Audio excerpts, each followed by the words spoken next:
Hello, welcome, स्वागत है आप सभी का मेरे YouTube चैनल में जिसका नाम है केमिस्ट्री बाय पंकज जायसवाल।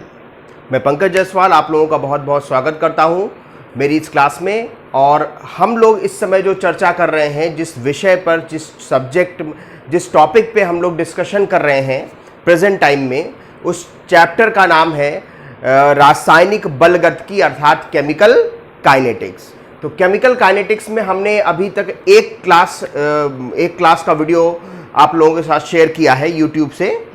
अब हम पहले जो क्लास में हमने जो पढ़ा था उसको हम आगे बढ़ाते हैं। रासायनिक बलगतिकी में पहली क्लास में हमने आपको बताया था कि रासायनिक बलगतिकी का अर्थ क्या है, मतलब क्या है। तो मैंने स्पष्ट किया था कि रासायनिक बलगतिकी का मतलब है कि वह शाखा, भौतिक रसायन की वह शाखा जिसके अंतर्गत हम अभिक्रिया की दर के बारे में अध्ययन करते हैं, अभिक्रिया की दर को प्रभावित करने वाले कारकों के बारे में अध्ययन करते हैं, अभिक्रिया की क्रियाविधि के बारे में अध्ययन करते हैं। तो तीन बातों, अभिक्रिया की दर को प्रभावित करने वाले कारक और अभिक्रिया की क्रियाविधि, जिस शाखा में हम इन तीन चीजों का अध्ययन करते हैं भौतिक रसायन की, उस शाखा को हम लोग कहते हैं रासायनिक बलगतिकी अर्थात केमिकल काइनेटिक्स।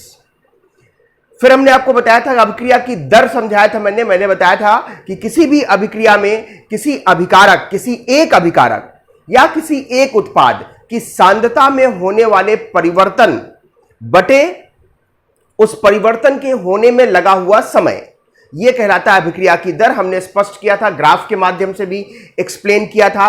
अभिक्रिया की दर दो प्रकार की होती है, एक औसत दर और एक तात्क्षणिक दर। इन सब के बारे में हमने डिटेल में चर्चा की थी। बैलेंसिंग कोएफिशिएंट को लेके भी क्वेश्चन जो उठे थे वो हमने आपको एक्सप्लेन किया था। तो अभिक्रिया की दर के विषय में हम सारी बातों का हमने अध्ययन कर लिया है पिछली कक्षाओं में। आज हम नया टॉपिक, उसी से रिलेटेड नया टॉपिक स्टार्ट कर रहे हैं कि अभिक्रिया की दर को अगर डिटेल में समझना है कि अभिक्रिया की दर किन कारकों पर निर्भर करता है, तो उसके लिए हमें क्लास 11th में हम लोगों ने एक चीज पढ़ी है, द्रव्य अनुपाती क्रिया का नियम। द्रव्य अनुपाती क्रिया का नियम यानी लॉ ऑफ मास एक्शन। इसको दिया था गुलबर्ग एंड वाजे ने इस नियम को दिया था और इसमें बताया था कि किसी भी रासायनिक अभिक्रिया की दर अभिक्रिया में उपस्थित अभिकारकों की सांद्रताओं के गुणनफल के समानुपाती होता है। फिर से सुनिए, किसी भी रासायनिक अभिक्रिया की दर, रिएक्शन का रेट है ना, अभिक्रिया में उपस्थित अभिकारकों की सांद्रताओं के गुणनफल के समानुपाती होता है। तो यह कहलाता है द्रव्य अनुपाती क्रिया का नियम। तो आइए आज इसी पर चर्चा करते हैं। हम आज की क्लास में हम यहीं से शुरू करेंगे। द्रव्य अनुपाती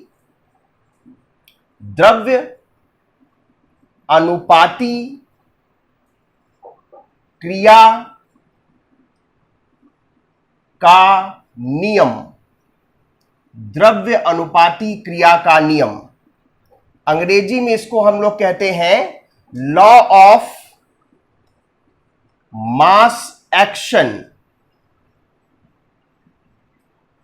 लॉ ऑफ मास एक्शन, मैंने आपको बताया कि इस लॉ को दिया था गुलबर्ग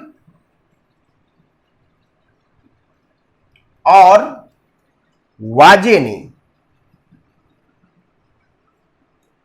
गुलबर्ग एंड वाजे ने दिया था। मैंने आपको स्पष्ट किया कि किसी भी रासायनिक अभिक्रिया की जो दर होती है वो अभिक्रिया में उपस्थित अभिकारकों की सांद्रताओं के गुणनफल के समानुपाती होती है ना। तो इसी चीज को लिख लेते हैं। इस नियम के अनुसार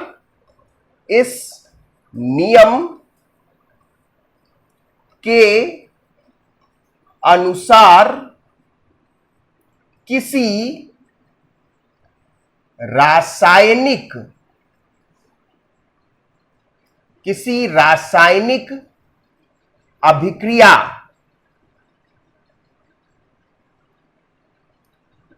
की दर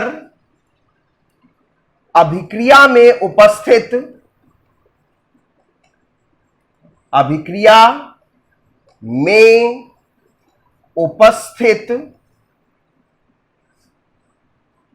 अभिकारकों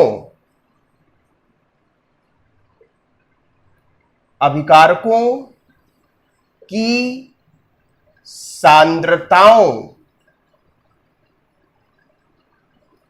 के गुणनफल के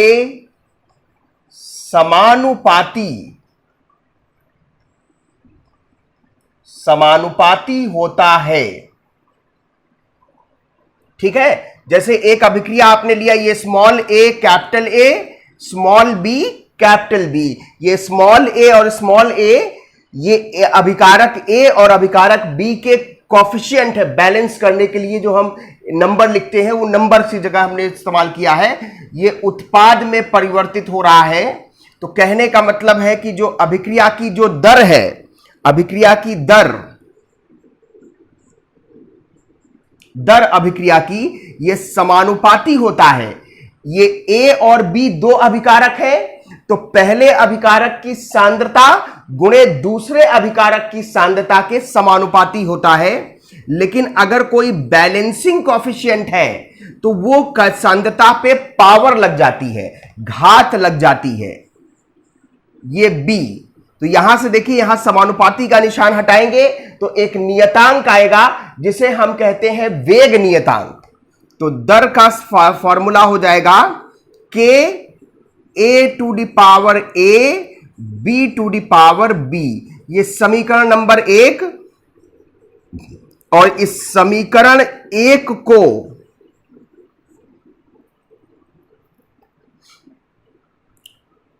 वेग नियम व्यंजक,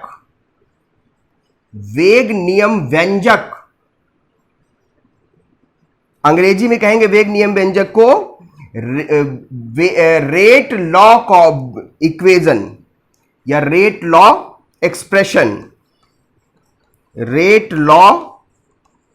एक्सप्रेशन कहते हैं। रेट लॉ एक्सप्रेशन या वेग नियम व्यंजक कहते हैं किसको? इस समीकरण को जिसमें यह दिखा रहा है कि अभिक्रिया की दर वेग नियतांक और ए और बी की सांद्रता पर किस तरह से निर्भर करती है। तो इस समीकरण को हम लोग कहते हैं वेग नियम व्यंजक। क्या कहते हैं? वेग नियम व्यंजक। अंग्रेजी में कहते हैं रेट लॉ एक्सप्रेशन। क्या कहते हैं? Rate law expression. अब इसमें देखिए, जहां के जो है एक नियतांक है, के क्या है? एक नियतांक है जिसे वेग नियतांक या वेग स्थिरांक या विशिष्ट अभिक्रिया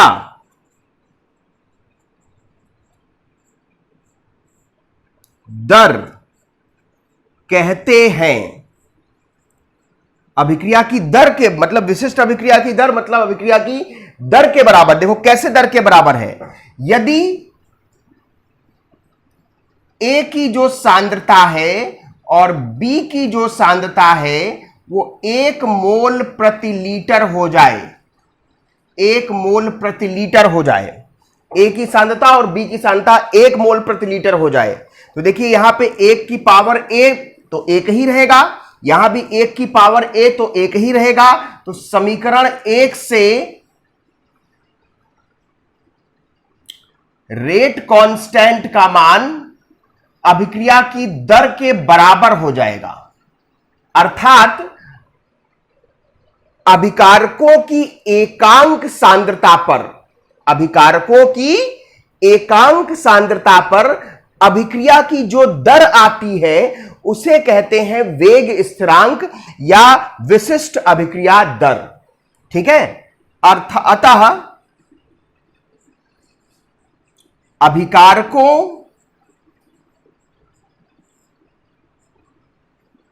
की एकांक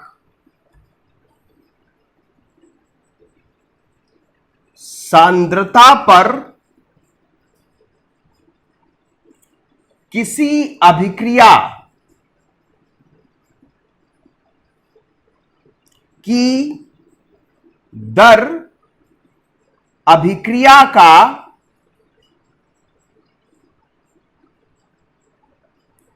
वेग स्थिरांक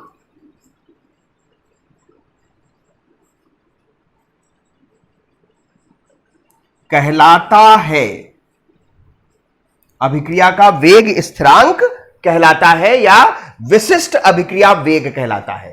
बात समझ में आई? फिर से एक बात समझ लें कि जैसे कोई रासायनिक अभिक्रिया दिया है तो रासायनिक अभिक्रिया में जो अभिक्रिया की दर होगी वो अभिकारकों की सांद्रता को स्क्वायर ब्रैकेट में लिखते हैं, है ना। तो अभिकारकों की सांद्रता और उस पर पावर जो उसका कोफिशिएंट है, हालांकि ये पावर जो है पूरी तरह से प्रायोगिक मान है, प्रयोगों के आधार पर यह निश्चित किया जाता है कि यह पावर कितनी रहेगी, घात कितनी रहेगी, लेकिन ज्यादातर जो अभिक्रिया के अभिकारकों के जो बैलेंसिंग कोफिशिएंट है वही घात पर लगा दिए जाते हैं। तो ये देखें, ये एक नियतांक आएगा जिसे हम कहते हैं वेग नियतांक, और इस एक्सप्रेशन को, इस व्यंजक को हम लोग कहते हैं वेग नियम व्यंजक।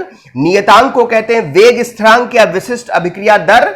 इसको परिभाषित करने के लिए, के को परिभाषित करने के लिए ए और बी की सांद्रता को एकांक लेना होगा।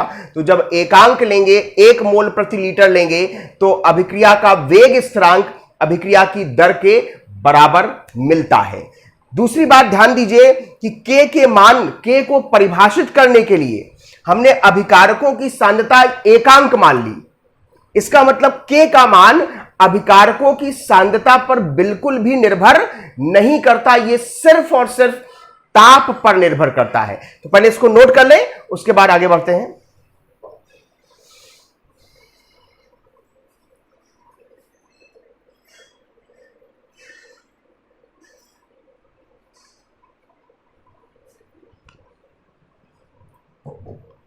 चलिए आगे देखते हैं।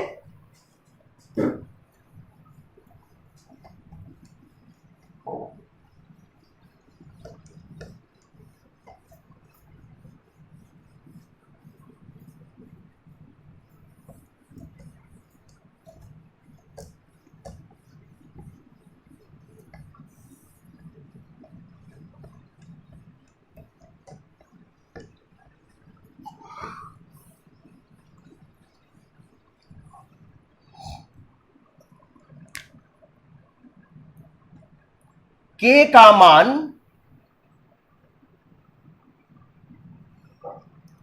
अभिकारकों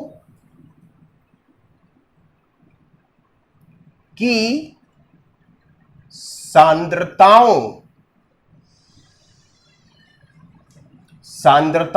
पर निर्भर नहीं करता। अभिकारकों की सांद्रताओं पर निर्भर नहीं करता, बल्कि इसका मान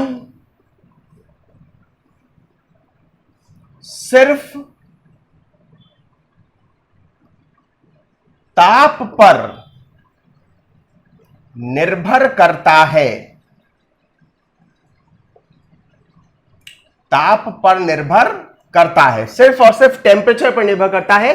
ताप बढ़ाएंगे तो रेट कांस्टेंट का मान बढ़ जाएगा, ताप घटाएंगे तो रेट कांस्टेंट का मान घट जाएगा। ठीक है, तो ये तो हुआ द्रव्य अनुपाती क्रिया का नियम। अब इसकी सहायता से हम रासायनिक बलगतिकी में क्या चीजें कैलकुलेट करते हैं उस टॉपिक पे आते हैं।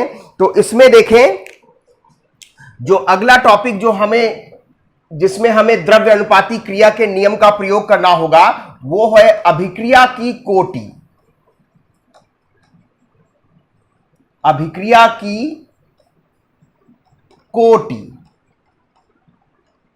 अंग्रेजी में कहते हैं इसको order of reaction. Order of reaction. तो देखिए, जब हम अभिक्रिया का वेग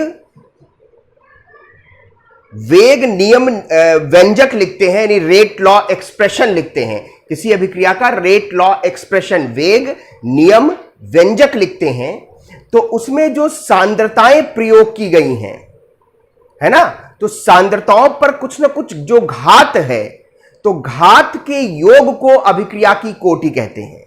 घातों के योग को अभिक्रिया की कोटि कहते हैं। तो अभिक्रिया की कोटि क्या है?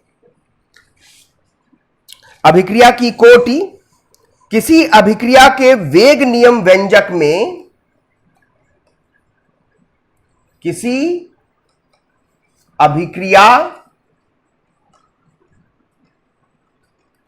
के वेग नियम व्यंजक में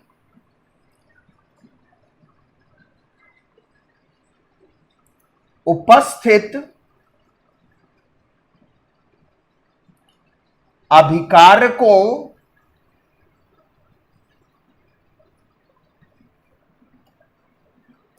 की सांद्रताओं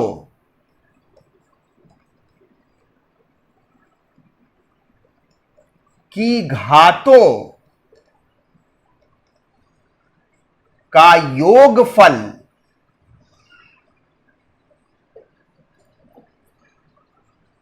अभिक्रिया की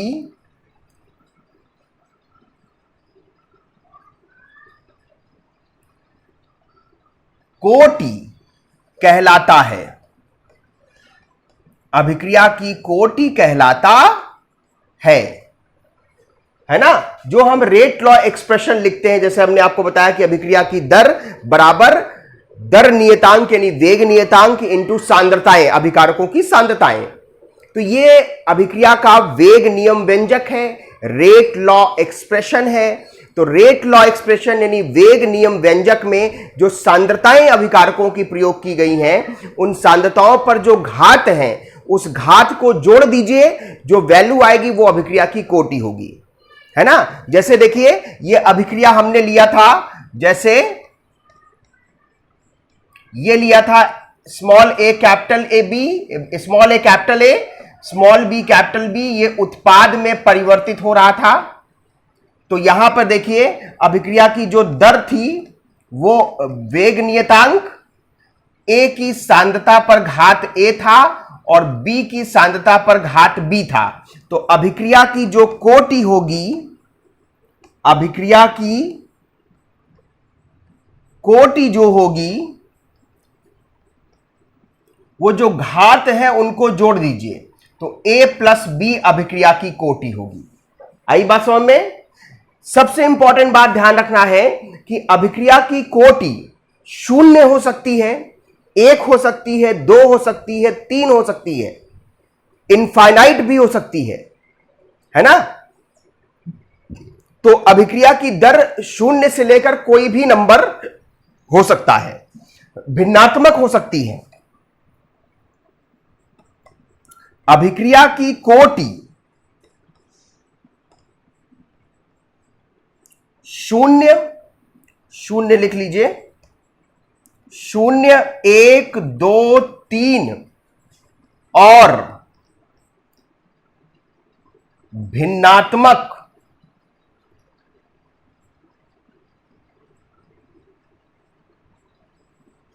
हो सकती है, भिन्नात्मक हो सकती है ना। मतलब अभिक्रिया की कोटि कुछ भी हो सकती है। जनरली हम लोग ये चार प्रकार की अभिक्रियाएं पढ़ते हैं, है ना। प्रथम शून्य कोटि की अभिक्रिया, प्रथम कोटि की अभिक्रिया, द्वितीय कोटि की अभिक्रिया और तृतीय कोटि की अभिक्रिया, है ना। जैसे मान लीजिए कि आपने कहा कि एक अभिक्रिया है a प्लस 2b, ये बन गया उत्पाद, लेकिन इसका जो रेट लॉ एक्सप्रेशन है वो बता रहा है कि अभिक्रिया की दर अभिक्रिया का वेग नियतांक a की सांद्रता के 1/2 घात पर और b की सांद्रता के 1 घात पर निर्भर करता है। तो अभिक्रिया की जो कोटि होगी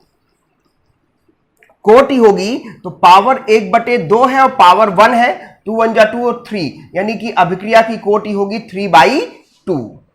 तो मेन चीज है कि रेट लॉ एक्सप्रेशन क्या कह रहा है। अभिक्रिया को देख के हम नहीं बता सकते।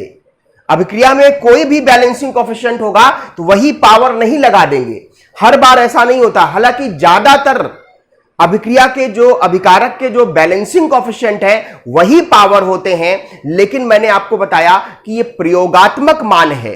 अभिक्रिया की दर का जो रेट लॉ एक्सप्रेशन हम लोग लिखते हैं, ये हम प्रायोगिक मानों के आधार पर लिखते हैं। हम लोगों बैलेंसिंग कोएफिशिएंट को देखकर डिसाइड नहीं करते।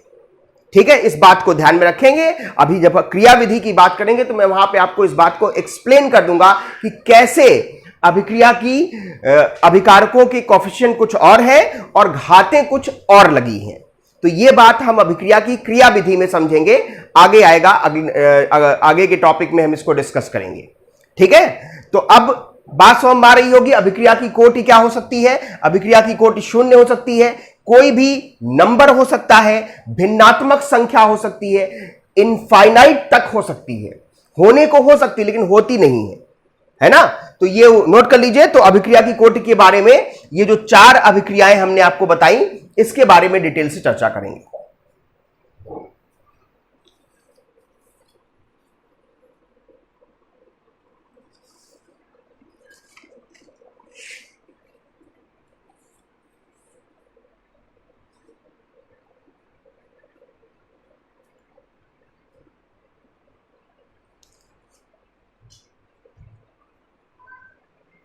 नोट कर लिया होगा आप लोगों ने। आइए आगे बढ़ते हैं। देखिए, अभिक्रिया की कोटि अगर समझ में आ गई तो हम लोग यहां पे जो वेग नियतांक था, अब इसका मात्रक निकालते हैं कि इसका मात्रक क्या होगा। फिर अभिक्रिया की कोटियों के पे वापस आएंगे कि कितने प्रकार की अभिक्रियाओं में हम इसको विभाजित कर सकते हैं कोटि के आधार पर। लेकिन उससे पहले के का मात्रक,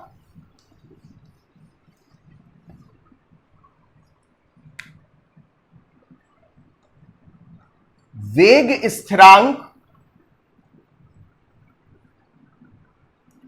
का मात्रक, यूनिट। मान लो, माना एक n कोटि की अभिक्रिया है, n कोटि की अभिक्रिया है।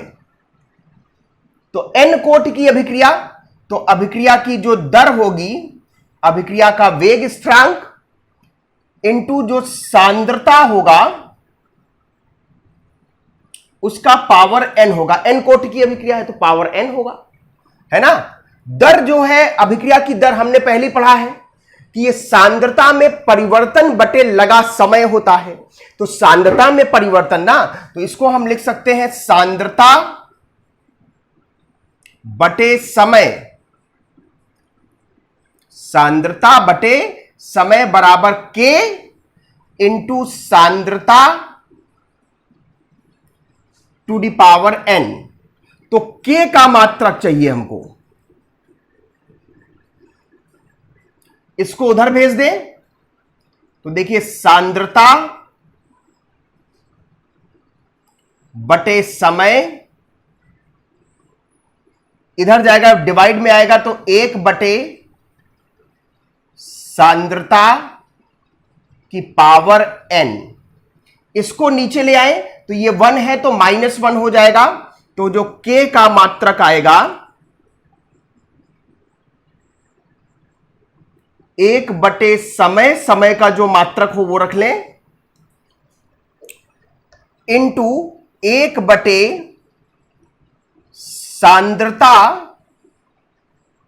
पर पावर होगा n-1। ये नीचे आएगा, यहां -1 हो जाएगा तो पावर जुड़ जाती है, लेकिन -1 है तो घट जाएंगी, है ना। तो अब देखिए, जैसे शून्य कोटि की अभिक्रिया, शून्य कोटि की अभिक्रिया, तो k का मात्रक ध्यान समझिएगा, n का मान 0 हो गया तो पावर बचा क्या, -1। सांद्रता के पावर -1, तो सांद्रता ऊपर चला जाएगा तो सांद्रता का पावर 1 बचेगा। तो सांद्रता की यूनिट क्या होती है, मोल प्रति लीटर। तो ये हो जाएगा मोल प्रति लीटर प्रति, अगर समय की यूनिट सेकंड है तो सेकंड रख दीजिए, मिनट है तो मिनट रख दीजिए, घंटा है तो घंटा रख दीजिए, दिन है तो दिन रख दीजिए, वर्ष है तो वर्ष रख दीजिए। तो अब शून्य कोटि की अभिक्रिया, प्रथम कोटि की अभिक्रिया, के का मात्रक ध्यान रख दीजिए, यहां n का मान 1 हो जाएगा, 1 में से 1 घटाओगे 0, सांद्रता की पावर 0 मतलब पूरा 1 हो गया, ये खत्म, 1 हो गया, 1 बटे समय, तो प्रति सेकेंड, समय की जो यूनिट हो प्रति सेकेंड। द्वितीय कोटि की अभिक्रिया, द्वितीय कोटि की अभिक्रिया, के का मात्रक, तो ये 2 माइनस 1 तो कितना बचा 1, तो सांद्रता की पावर 1, सांद्रता ऊपर जाएगा तो सांद्रता की पावर -1, सांद्रता क्या होता है मोल प्रति लीटर, तो -1 तो प्रति मोल लीटर, तो ये हो जाएगा लीटर प्रति मोल प्रति सेकेंड। और तृतीय कोटि की अभिक्रिया लास्ट में आएगी, तृतीय कोटि की अभिक्रिया 3 माइनस 1 तो 2 हो जाएगा, तो इसी को स्क्वायर कर दीजिए, लीटर स्क्वायर प्रति मोल स्क्वायर प्रति सेकेंड। तो ये इनके मात्रक हो गए शून्य कोटि की अभिक्रिया से लेकर के तृतीय कोटि की अभिक्रिया तक। उम्मीद है समझ में आया सबको, नोट करिए। तो आगे बढ़ते हैं, कोटि पे बात करते हैं।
नोट कर लिया होगा।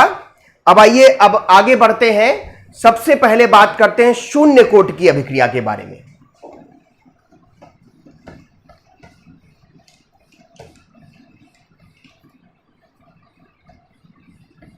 शून्य कोटि की अभिक्रिया, पहले ये चार तरह की अभिक्रिया है कोटि के आधार पर, इनको समझ लिया जाए, उसके बाद आगे इसको बढ़ते लेकर चलते हैं।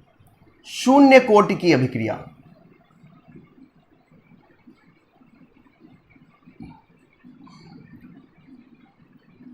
देखिए शून्य कोटि की अभिक्रिया वह अभिक्रियाएं हैं जिसमें ऐसा नहीं कि अभिकारक नहीं होगा, अभिकारक होगा, लेकिन अभिक्रिया किसी वजह से अभिक्रिया की दर अभिकारकों की सांद्रता पर निर्भर नहीं करेगी।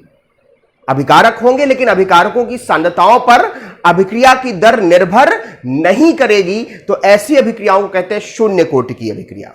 तो देखें, यदि अभिक्रिया की दर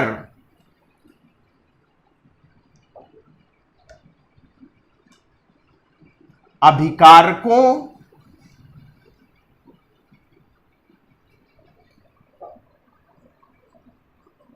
की सांद्रताओं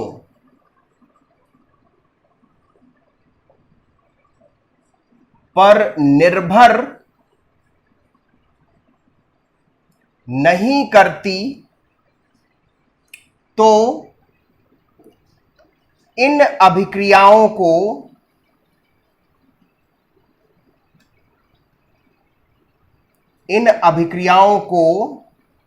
शून्य कोटि की अभिक्रिया कहते हैं। शून्य कोटि की अभिक्रिया कहते हैं। मतलब जैसे एक अभिकारक ए है, ये उत्पाद में परिवर्तित तो हो रहा है, लेकिन अभिक्रिया की जो दर है वो दर स्थिरांक, लेकिन ए की सांद्रता के 0 पावर पर, 0 घात पर निर्भर करता है। मतलब कि ए की सांद्रता पर निर्भर नहीं करता। उदाहरण भी बहुत सारे हैं। जैसे देखिए पहला उदाहरण, हाइड्रोजन गैस का क्लोरीन गैस के साथ अभिक्रिया कराइए, सूर्य के प्रकाश की उपस्थिति, ये एच न्यू ये प्रदर्शित करता है कि अभिक्रिया में सूर्य का प्रकाश उपस्थित है। एच न्यू कहते हैं, फोटोन की ऊर्जा है। तो ये 2HCl बनता है, लेकिन अभिक्रिया की जो दर है, दर स्थिरांक ना तो हाइड्रोजन की सांद्रता पर निर्भर करता है और ना ही क्लोरीन की सांद्रता पर निर्भर करता है।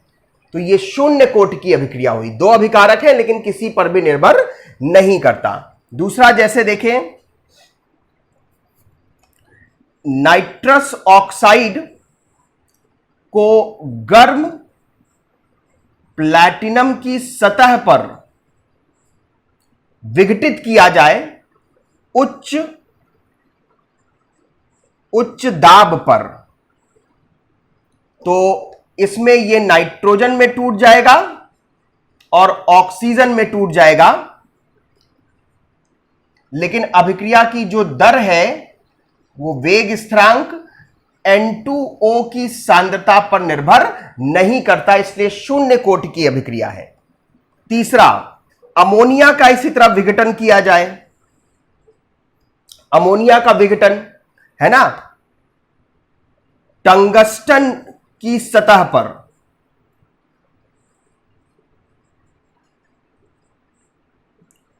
उच्च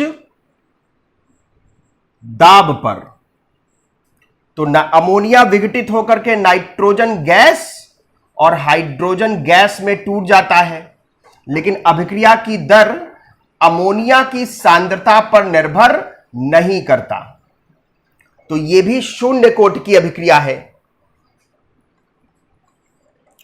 शून्य कोटि की अभिक्रिया हुई है ना। इसी तरह HI का विघटन गोल्ड की सतह पर किया जाए, HI हाइड्रोजन आयोडाइड का विघटन गोल्ड की सतह पर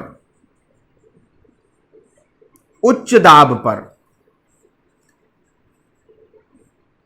तो हाइड्रोजन में टूट जाएगा और आयोडीन गैस में टूट जाएगा, लेकिन जो अभिक्रिया की दर है वो वेग नियतांक HI की सांद्रता पर निर्भर नहीं करते। तो ये अभिक्रियाएं, इनमें देखिए कुछ ना कुछ खास बात है इन अभिक्रियाओं में। जैसे ये सूर्य की प्रकाश की उपस्थिति में होगा, इन अभिक्रियाओं को फोटोकेमिकल रिएक्शन कहते हैं, और जितने फोटोकेमिकल रिएक्शन होते हैं मतलब सूर्य के प्रकाश की उपस्थिति में, वो सभी शून्य कोटि की ही अभिक्रियाएं होती हैं, है ना। ये देखिए सभी में कोई ना कोई उत्प्रेरक उपस्थित है और उच्च दाब ड्रास्टिक कंडीशन में अभिक्रियाएं हो रही हैं, तो ये अभिक्रियाएं हमेशा शून्य कोटि की होंगी। नोट करिए इसको।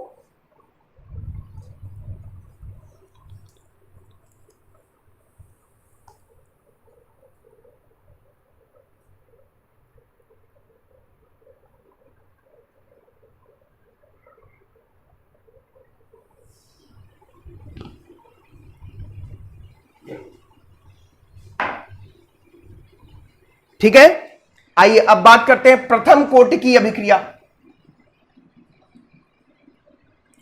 प्रथम कोटि की अभिक्रिया,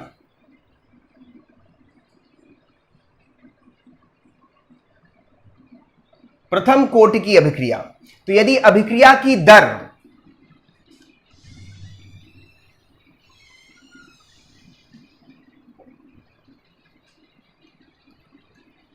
किसी एक अभिकारक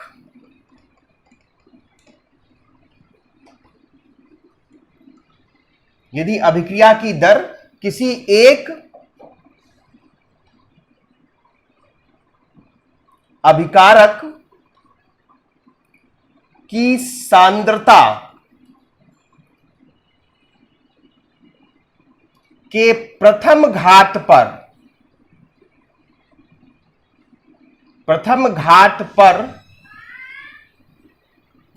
निर्भर करता है तो इसे प्रथम कोटि की अभिक्रिया कहते हैं।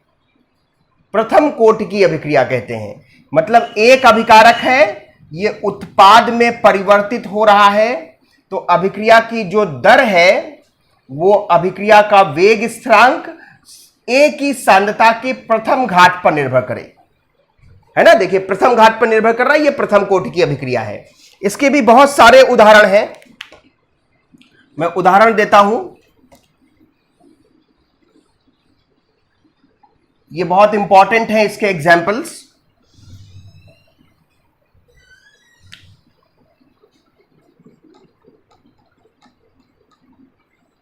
उदाहरण देखिए, पहला उदाहरण N2O5 को जब हीट करेंगे तो ये NO2 और हाफ O2 में टूट जाएगा। तो अभिक्रिया की जो दर है, अभिक्रिया का वेग स्थिरांक N2O5 की सांद्रता की प्रथम घात पर निर्भर करेगा। प्रथम घात पर देखिए कोएफिशिएंट कितना 1।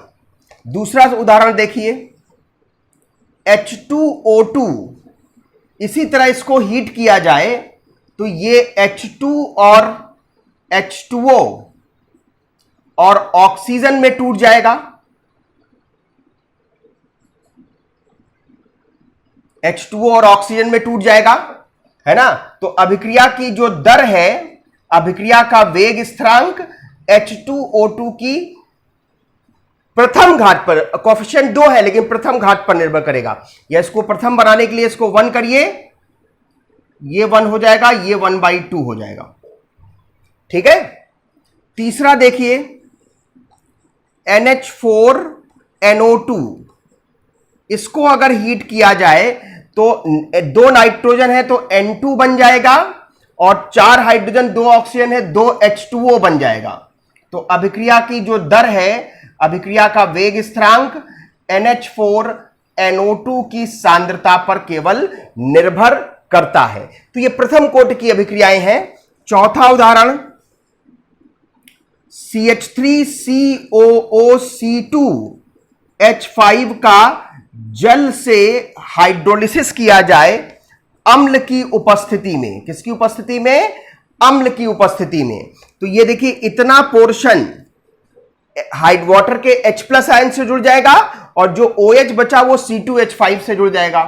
तो CH3COOH और C2H5OH, लेकिन अभिक्रिया की जो दर है वो वेग स्थिरांक दोनों की सांद्रता। देखिए अगर 2 अभिकारक अभिक्रिया में हैं और उनमें से एक अभिकारक बहुत ज्यादा मात्रा में है, लार्ज एक्सेस में है, तो जो बहुत ज्यादा मात्रा में अभिकारक है उसकी सांद्रता को कंसीडर नहीं किया जाता, उसकी सांद्रता से हमको मतलब नहीं होता है। तो जल हमेशा बहुत ज्यादा मात्रा में लिया जाता है हाइड्रोलिसिस में। तो जल की सांद्रता से यहां कोई मतलब नहीं है, सिर्फ इथाइल एसीटेट की सांद्रता से मतलब है। तो इथाइल एसीटेट एक ही अभिकारक है ना, और उसकी प्रथम घात पर, तो यह प्रथम कोटि की अभिक्रिया हुई। और देखिए C12H22O11 सुक्रोज, इसका जल अपघटन किया जाए अम्ल की उपस्थिति में तो ये C6H12O6 ग्लूकोज बनाता है और C6H12O6 फ्रक्टोज बनाता है। लेकिन जो अभिक्रिया की दर वैसे ही जल की सांद्रता पर निर्भर नहीं करेगी, सिर्फ सुक्रोज की सांद्रता पर निर्भर करेगी। C12H22O11 की सांद्रता पर निर्भर करेगी। तो यह भी प्रथम कोटि की अभिक्रिया है। इसके अलावा एक उदाहरण मैं आपको और दे रहा हूं, जितने भी नाभिकीय परिवर्तन हैं, नाभिकीय अभिक्रियाएं हैं, वो सभी प्रथम कोटि की अभिक्रिया हैं, प्रथम कोटि की अभिक्रियाएं हैं।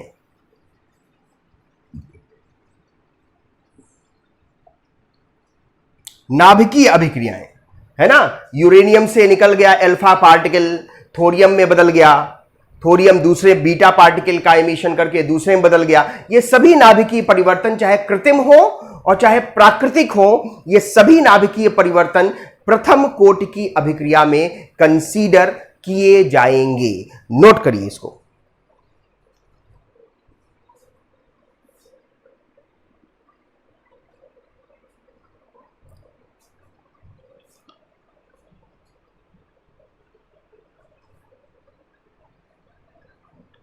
तो उम्मीद है आप लोगों को ये क्लास समझ में आया होगा। आज हमने प्रथम कोटि की और शून्य कोटि की और प्रथम कोटि की अभिक्रिया के बारे में चर्चा की। इसके बारे में मैंने आपको समझाया। अब इस अगली क्लास में हम द्वितीय कोटि और तृतीय कोटि की अभिक्रिया के बारे में चर्चा करेंगे और इससे संबंधित क्वेश्चंस को, न्यूमेरिकल्स को भी उठाएंगे, उसको भी सॉल्व करने का तरीका मैं आपको बताऊंगा। तो मिलते हैं अगली क्लास में, इस उम्मीद के साथ कि मेरे बताए हुए निर्देशों का आप पालन करेंगे और एनसीईआरटी बुक, आपकी जो टेक्स्ट बुक है, उसके क्वेश्चन जरूर लगाएंगे। जो भी प्रॉब्लम हो कमेंट बॉक्स में जाके कमेंट करके मुझसे पूछिए या व्हाट्सएप ग्रुप पे मुझे अपनी प्रॉब्लम से अवगत कराइए, मैं आपकी समस्या का समाधान करूंगा। दूसरी इंपॉर्टेंट बात ये कि अगर अभी तक आपने मेरे YouTube चैनल को सब्सक्राइब नहीं किया है, जिसका नाम है केमिस्ट्री बाई पंकज जायसवाल, तो मेरे YouTube चैनल को आप सब्सक्राइब कीजिए, बेल आइकन को प्रेस करिए, जिससे आगे आने वाले वीडियोस के नोटिफिकेशन आपको टाइम टू टाइम मिलते रहें।